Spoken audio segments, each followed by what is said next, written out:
So, you want to main Hanzo. Make that big boss less special. It ain't no game, but they saying welcome to the second level.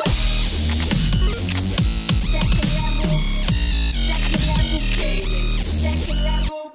Welcome back to So You Wanna Main, our Overwatch character guide. In this episode, we focus on Hanzo. Hanzo is the older of the two Shimada brothers in Overwatch. The Shimada family was established centuries ago, a clan of assassins whose power grew over the years, enabling them to build a vast criminal empire out of Hanamura that profited from lucrative trade in arms and illegal substances. As the eldest son of Sojiro Shimada, the family's head, Hanzo was bound by duty to succeed his father and rule the Shimada Empire. From a young age, he was trained for that responsibility, displaying a natural aptitude for leadership and possessing an innate understanding of strategy and tactics. He also excelled in more practical areas. He was a prodigy in martial arts, swordplay, and bowmanship. Upon the death of his father, the clan elders instructed Hanzo to straighten out his wayward younger brother, Genji, so that he too might help rule the Shimada Empire. When his brother refused, Hanzo was forced to kill him. Unbeknownst to Hanzo, however, Genji narrowly survived this attempt with the help of Overwatch. This act broke Hanzo's heart and drove him to project his father's legacy, ultimately leading him to abandon the clan and all that he had worked so hard to attain. Furthermore, he swore to never again wield a sword and would forevermore rely on his skills with the bow. Seeing his abandonment as betrayal, the clan declared Hanzo an enemy and assassins were sent time and again to kill him. That was 10 years ago. Now, Hanzo travels the world, perfecting his skills as a warrior, attempting to restore his honor and put the ghosts of his past to rest, honing his murderous skills all the while. You are not the first assassin sent to kill me, and you will not be the last. Hanzo is a damage character, who also happens to be a sniper, courtesy of being an archer. Hanzo's kit consists of his weapon, the Storm Bow, his abilities, Storm Arrow, Sonic Arrow, Lunge, and Wall Climb, and his ultimate ability, Dragon Strike. Hanzo's Storm Bow is his only weapon, and is pretty central to his kit of abilities. Storm Arrows, Sonic Arrows, and Dragon Strike are all used by aiming the Storm Bow, but we'll cover specifics on those abilities later. As one might expect for a bow and arrow, Storm Bow is an arcing projectile weapon, which means that one must account for both travel time and vertical drop due to gravity when using the Storm Bow. Also, as one might expect, the speed at which an arrow is fired from the Storm Bow and the damage it does varies based on how much you pull back, or charge, each arrow. At the low end, if you were to simply press the primary fire button and let go of it, the arrow will travel at a speed of 26 meters per second and only do 29 damage. But if you press and hold the primary fire for a fully charged shot, the arrow will travel at 100 meters per second and do 125 damage. You may be thinking, well, why would I ever not fully charge an arrow? But consider this, it takes Hanzo 0.7 seconds to fully charge an arrow, and another 0.5 seconds to knock his next arrow, so there are instances where using a partially charged arrow may be more useful. For example, if you're dealing with a Tracer and you tag her with a fully charged arrow, a partially charged arrow will likely finish her off, and you can fire it more quickly, whereas if you fully charge that arrow, you may get taken out before you can finish the kill. Central to anyone's ability to play Hanzo, aim with the Storm Bow is a key to success. The best way to get better at aiming is just to practice. The training range is a great place to get used to the arrow's projectile arc and also provides some easy moving targets to hit. It's also a good warm-up exercise before hitting a real match. Practice against other players will give you the best experience though. You will quickly learn how to track quick-moving targets, lead your shots, hit long-range targets, and so on and so forth. You'll quickly move from finding it difficult to hit a shot to consistently landing body shots, to getting more and more of those sweet double damage critical hits. It also might be a great help to you if you up your look sensitivity. Once you get used to it, it will help you make crazy quick turning shots, which will surely help you get picks you otherwise wouldn't be able to.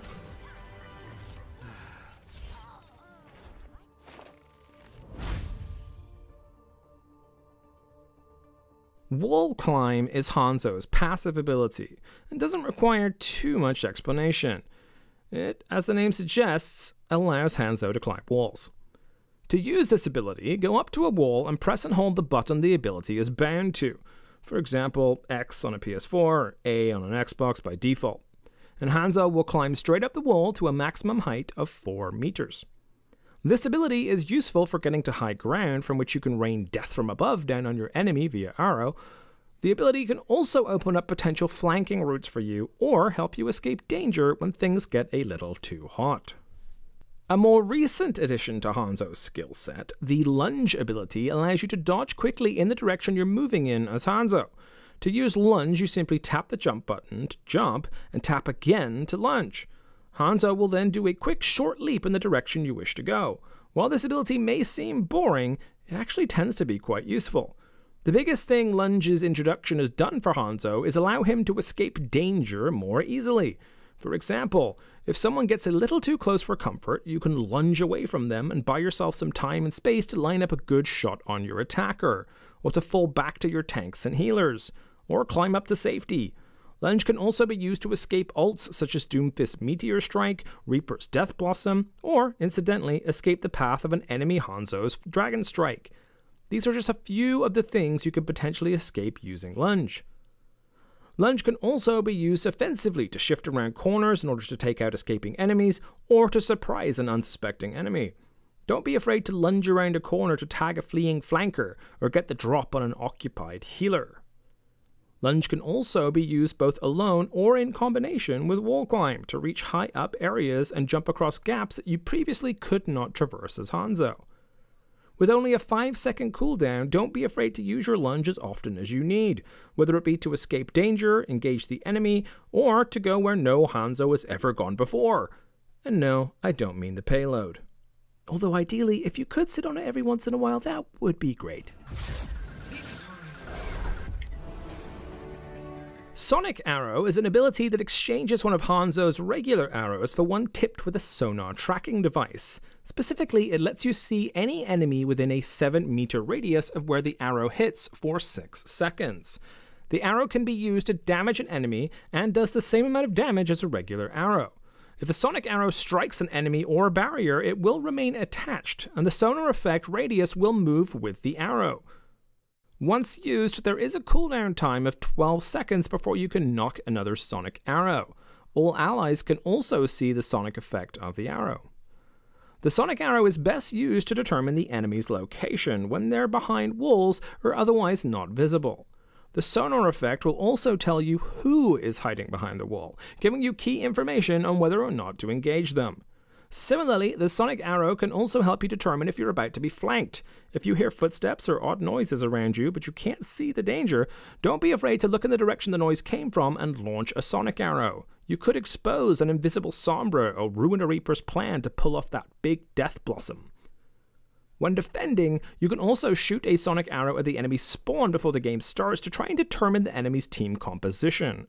While there are ways for the enemy to circumvent this, it never hurts to try. Storm Arrow is an ability that has replaced the controversial Scatter Arrow ability Hanzo once had. Storm Arrow, once activated, allows Hanzo to fire up to 6 arrows at an increased rate of about 3 fully charged arrows per second. These arrows are fired by holding the primary fire key and can be fired all at once or in bursts. The Storm Arrow effect lasts only 5 seconds total and can end before all 6 arrows are fired. The trade-off for the increased firing rate of these arrows is that they will only do 70 damage each, rather than the 125 a normal fully charged arrow would do. The Storm Arrow ability also has a somewhat long cooldown time of 10 seconds, so keep that in mind when you want to use your Storm Arrows. This ability is an extremely powerful one when used correctly, but it's also easy to misuse. Often, players will use the Storm Arrow ability to secure easy kills. While it is not necessarily bad to do this on key targets like healers, Storm Arrow does have other uses. For example, Storm Arrow can be used to devastate tanks. With 70 damage per arrow on a non-critical hit, a complete volley of Storm Arrows will do a total of 420 damage within 2 seconds. Theoretically speaking, a total damage of 840 damage is possible if every shot is critical. Enough damage to eliminate pretty well any character in the game under most circumstances. Heavily damaging a tank or even a shield with Storm Arrows can help drive the enemy back when attacking or slow their advance when defending. If you get a pick on a tank with Storm Arrows, you may even leave the enemy healers vulnerable to a well-placed, fully charged normal arrow. Don't hesitate to use Storm Arrows on any tank or barrier causing problems for you or your team. Storm Arrows can also be used for personal defense purposes. If you are playing far back, well away from the action, trying to get some nice long-range picks, you still remain vulnerable to flankers or diving tanks. If you have Storm Arrows available, you can use them to quickly eliminate the threat or drive them away from you. Ideally, you could also use normal arrows to do this as well, especially against flanking DPS heroes. But to drive off a Winston or Diva getting up in your face, the Storm Arrows may be more useful. Lastly, Storm Arrows are also good for firing into a crowd of enemies. If you see a bunch of enemies grouped up, unshielded, and vulnerable, pop your Storm Arrows and go for the head. You could very well heavily damage or even eliminate multiple targets and help your team win team fights and capture objectives. Dragon Strike is Hanzo's ultimate ability, and an extremely powerful one when used correctly. When activating the Dragon Strike ability, Hanzo, very loudly, summons 2 spirit dragons with an arrow. These dragons fly forward in the direction they are aimed in a double helix, depleting the health of anything they touch. It sounds simple, but there are a number of factors to consider. The dragons have a radius of 4 meters from the vector they are fired at, and will travel along a straight path through any objects, even the ground. There is no range limit to the dragons. As mentioned previously, the dragons are summoned using an arrow which functions mostly like a normal one. This arrow will do 125 damage if it hits a target, and 250 for a critical hit. Once the arrow contacts a wall or enemy, the dragons will be summoned. If no target is hit, the arrow will summon the dragons after flying for 0.6 seconds and then disappear. This arrow can be deleted by Diva's defense matrix without summoning the dragons, so keep this in mind when facing a Diva in mech. As the dragons travel forward, they will do damage at a rate of 150 health per second per dragon. Along the edges, targets will only be hit by 1 dragon, but on the inside they will be hit by both at once. There is a cast time of about 1.4 seconds during which Hanzo will start his quite loud ult callout and also do a very obvious spin for enemies to see. This gives them plenty of time to prepare for the Dragon Strike or even kill you before you're done casting it. These factors make Dragon Strike rather easy to avoid, so in order to use it successfully, you need to be strategic when using it. Thankfully, there are a number of ways to go about this. One way to use Dragon Strike effectively is to unleash it close to the enemy in order to limit the time they have to react. Keep in mind that you can still be killed while casting the ability, so getting close without any cover or assistance from teammates might lead to a wasted Dragon Strike. To avoid this, you can either use friendly shields to get in close, fire the Dragon Strike through a wall, or flank around and catch the enemy by surprise. When trying to use Dragon Strike through a wall, use your Sonic Arrow to determine if the enemy is there, and how many enemies are present. This will let you know where you should aim your Dragon Strike and if you should use it at all. As with most ults, it is generally not recommended to solo out one enemy with a Dragon Strike when you can easily just use your Storm Bow to take them out. Another way to use Dragon Strike effectively is to use it in close quarter areas with a few escape routes, or on enemies trapped in a Graviton Surge. If you see a group of enemies inside a room or alley, fire your Dragon Strike in there and watch the kill feed explode. Alternatively, if you have a Zarya on your team, you can coordinate with her to trap the enemy into the Graviton Surge and then take them out with your Dragon Strike. But don't fire it haphazardly. When the grav hits, ensure that multiple enemies are caught in it and there is no enemy support ults active that can counter its effects. A Zenyatta's Transcendence or a well-timed Lucio Sound Barrier could out-heal your dragons. So if either of these are active, save your dragons for a better opportunity. If neither of these ults are active, unleash your Dragon Strike right into the center of the graph in order to maximize its destructive effects. Lastly, Dragon Strike can also be used to deny area from the enemy. Generally, you'll want to do this at the end of a match to prevent enemies from contesting an objective. When defending a payload, for example, you can fire a Dragon Strike directly at the payload to force the enemy off of it, preventing them from pushing it further or contesting it during an overtime. When on attack, you can cut off the enemy's advance towards the payload by firing the Dragon Strike through high-traffic passages, such as exits to enemy spawns. However you choose to use Dragon Strike, try to maximize its effect. Don't throw it around haphazardly in hopes of getting a kill or play of the game. Always focus on how to use it to win team fights and win objectives. Don't be afraid if you don't get big multi-kills though. Dragon Strike is a rather easy ult to charge once you get more accurate with the Storm Bow.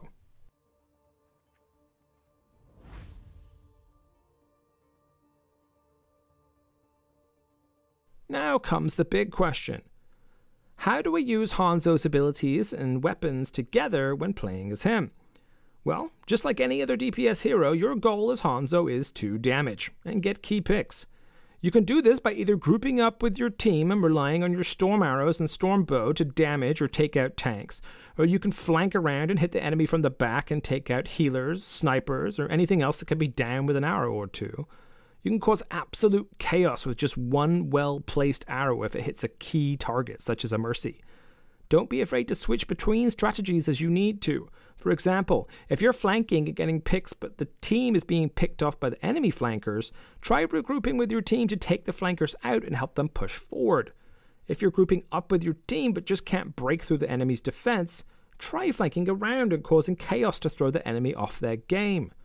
When playing Hanzo, remember that you also have the right skill set to deal with other snipers, such as an enemy Hanzo or Widowmaker, or emplacements such as Torbjorn's turret. While there is a definite learning curve on hitting targets far away due to the projectile travel time and drop, with experience you will be able to fight enemy snipers and take out those pesky Torbjorns and their turrets from a safe distance. Also, being a sniping DPS character, you generally should not have to focus on capturing objectives too much, but you must remember that it is the objective that wins you the game. Flashy plays, big Dragon Strikes, and sneaky headshots will mean nothing if they don't help you win the objectives and team fights. Be sure to make your plays and use your Dragon Strike when your team is still in the fight. Another big thing to remember is to use the Dragon Strike and Storm Arrow abilities effectively. In the case of Dragon Strike, try to maximize its use by trying to hit multiple targets at once whenever possible, or denying enemy access to an area when needed. When it comes to the Storm Arrow, try not to use it against squishy targets unless they're putting pressure on you. Focus on using those arrows to burn down tanks, fire into groups of enemies, or even get an easy kill on a healer every once in a while. Also, be sure to use your Sonic Arrow to help keep track of enemy movements, particularly when playing in the backline and searching for flankers, and potentially to pull off those sneaky headshots or Dragon Strikes when and where the enemy least expects them. Lastly, and possibly most importantly, always keep in mind that Hanzo is a rather difficult character, requiring good aim and fast reactions to play at a high level. The only way to train these skills is to practice, practice, practice. You're probably not going to be EQO from the outset, but with time and experience, you'll get better, so keep at it. You'll be getting great plays before you know it. My fate is written in SCATTA. It ain't no game, but they saying welcome to the second level.